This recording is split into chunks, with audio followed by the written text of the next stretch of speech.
माझ्या विरोधात तुम्ही लढून दाखवा, जर मी पराभूत झालो तर राजकारण सोडतो. कसं पाहताय? आम्हाला काय राजकारण सोडायचं नाहीये आणि आम्ही असं कुणाशीही स्पर्धा करत नाहीये. पुढचा पैलवानचा तसाच पाहिजे. मी जिल्हा तालीम संघाचा उपाध्यक्ष होतो, त्यामुळे कुस्ती कुणाशी करावी, तो पैलवान कसा असावा हे जर ज्ञात मला आहे, बाकीच्या नाही कारण मला माहित नाहीये. त्यामुळं अशा लोकांबद्दल बोलणं म्हणजे ही आमची उंची कमी होईल. मला त्यांनी असं देखील आरोप केलेला आहे की मी ज्यावेळेस कृषी मंत्र्यांसोबत या तालुक्यात म्हणजे गावामध्ये आलो नगरमध्ये, तर माझ्यावर हल्ला करण्याचा प्रयत्न झाला.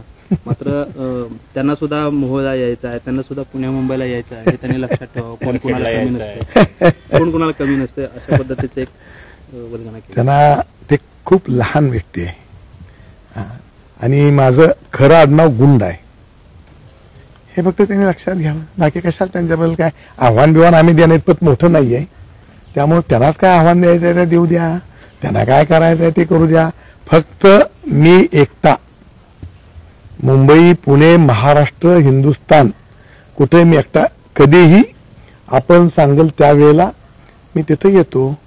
मी येईन किंवा माझा धाकटा नातूसा येईल, माझा एकटा नातूसा जाईल, मी तर जायची गरज नाहीये.